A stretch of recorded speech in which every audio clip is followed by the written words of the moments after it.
Good morning, children. Let's we continue the chapter 6 acids, bases, and salts.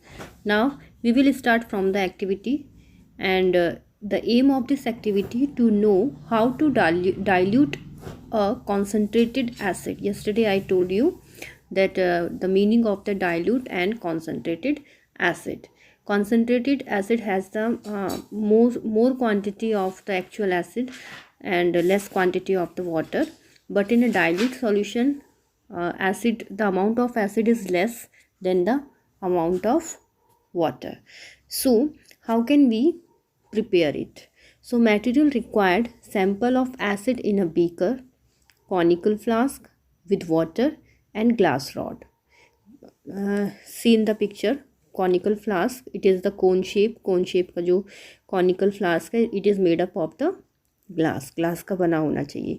एक beaker होना चाहिए जिसमें कि हम एसिड लेंगे, और एक ग्लास रॉड होनी चाहिए। This is the rod made up of the glass. ये सारी चीज़ें ग्लास की इसलिए बनी हुई है क्योंकि एसिड ग्लास से रिएक्शन नहीं करता। अगर हम ये मेटल की लेते तो एसिड मेटल से रिएक्ट करता और एक नया सब्सटेंस बन जाता। इसीलिए हमने ये चीज़ें ग्लास की बनी हुई ली है। After then procedure means method. So first of all we pour the acid along the wall of the glass rod very slowly. हम कॉनिकल फ्लास्क में जिसमें हमने वाटर ले रखा है और उसमें हम धीरे धीरे करके, बीकर के अंदर क्या है, एसिड है, concentrated H2SO4। H2SO4 means sulphuric acid. उसको हम फ्लास्क के, कॉनिकल फ्लास्क की जो वॉल है उसके बिल्कुल सहारे से डालेंगे धीरे धीरे करके, और ग्लास रोड की हेल्प से उसको स्टायर करेंगे, उसको घोलेंगे, mix well. After then observation, हमें क्या देखने को मिलता है, touch the conical flask to feel for heat. हम ऑब्जर्व करेंगे, टच करके देखेंगे फ्लास्क को, ये हमें हीट मतलब कि पहले से ज़्यादा टेम्परेचर है इसका या फिर कम है, तो हम इसको ऑब्जर्व करेंगे। After then conclusion, processes of diluting concentrated acid produce a large amount of heat. जब, क्योंकि हमने बीकर में कैसा एसिड लिया था, कॉन्सेंट्रेटेड, जिसमें actual quantity of acid is more than the water, लेकिन हमने इसको धीरे धीरे करके किस में डाला है, वाटर, जिस वाटर के अंदर डाला है। ऑब्वियसली कॉनिकल फ्लास्क के अंदर वाटर है, तो वाटर के अंदर बहुत कम एसिड गया है और वाटर की क्वांटिटी ज़्यादा है, तो डाइल्यूट हो गया सॉल्यूशन। और जब ये डाइल्यूट प्रोसेस होता है तो इसमें बहुत ही अमाउंट में हीट प्रोड्यूस होती है, और इसी वजह से जब हम टच करते हैं फ्लास्क को तो उसका टेम्परेचर ज़्यादा लगता है।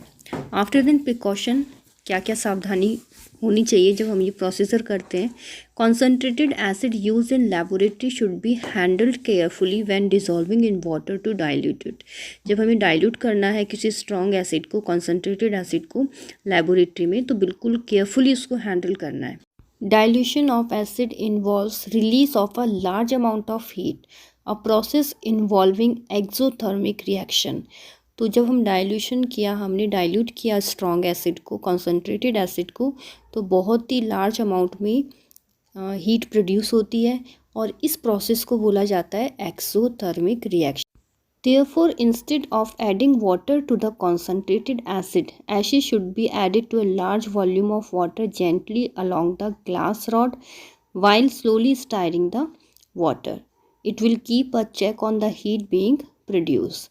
तो जैसे ही प्रोसीजर हमने किया था, जब हमने ऐड किया था वाटर कॉन्सेंट्रेटेड एसिड में, तो धीरे धीरे करके डाला था एसिड को, सेम इस ऐसा, और उसको फिर धीरे धीरे ही स्टायर करना चाहिए, मिक्स करना चाहिए, जिससे कि प्रॉपरली अच्छे तरीके से हीट प्रोड्यूस हो और उसे हम चेक कर सकेंगे। इसीलिए इस प्रोसीजर को बिल्कुल केयरफुली करना होता है। So it is the process how to dilute a concentrated acid. Now, acid rain.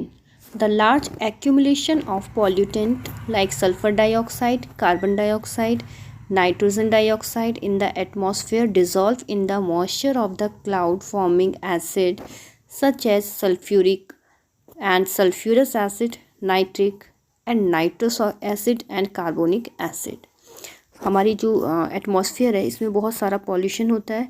तो ये जो पॉल्यूटेंट है, पॉल्यूटेंट गैसेस कौन सी हैं? Sulphur dioxide, carbon dioxide, nitrogen dioxide. These are present in the atmosphere as a pollutant. तो ये जब बारिश होती है तो इसके साथ यानी कि मॉइस्चर के साथ डिज़ोल्व हो करके और एसिड का फॉर्मेशन करती है। सल्फर डाइऑक्साइड वाटर से रिएक्ट करके सल्फ्यूरस एसिड बनाती है। Nitrogen dioxide form the nitrous acid when react with the water, and carbon dioxide react with water and form the carbonic acid. So these acid falls on the earth with the rain, okay, and this type of rain is known as acid rain. The first shower of rain in a highly polluted area thus has high acid concentration which harm plants, animals and buildings. This is known as acid rain. तो जो first starting में rain होती है जिसमें कि high polluted, जहाँ पर कि ऐसे एरिया जहाँ पर कि बहुत ज़्यादा पॉल्यूशन होता है, तो वहाँ पर जब फर्स्ट टाइम रेन होती है तो उसमें बहुत ही ज़्यादा कॉन्सेंट्रेशन होता है इन एसिड्स का, जिससे कि वहाँ के प्लांट्स को, एनिमल्स को, non living things like building, statues, monuments, इनको हार्म होता है. So this rain is known as acid rain. Now see in the information bits, hydrofluoric acid is an acid that react with glass and hence store in plastic bottles. I told you that all the acid store in the plastic or glass bottles. But hydrofluoric acid is an acid, ये एक ऐसा strong acid है जो glass से भी react करता है, इसीलिए इनको प्लास्टिक की बॉटल में स्टोर करते हैं.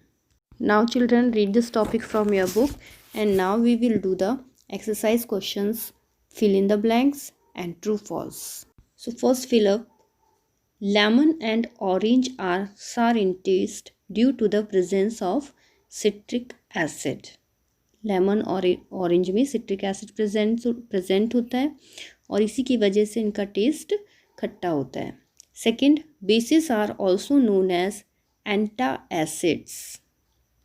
After then third, phenolphthalein and methyl orange are the two most commonly used synthetic indicators.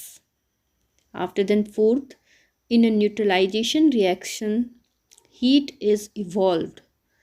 Fifth, waste of factories are neutralized by adding basic substances. Now true false. First sentence, all citrus fruit contain bases. False, जितने भी citrus fruit होते हैं उनमें base नहीं होता, acid होता है. Second, sulphuric acid is used in car batteries. Yes, this sentence is true. Third sentence, bases are sour in taste. It is wrong. Bases sour नहीं होते, खट्टे नहीं होते, they are bitter in taste. That's why this sentence is false. Fourth, indicators changes their state in acids and bases. True. Fifth, China rose indicator turns green in acid. This sentence is false because China rose indicator turns green in bases. So children, do fill in the blanks and true false in your notebook. Thank you.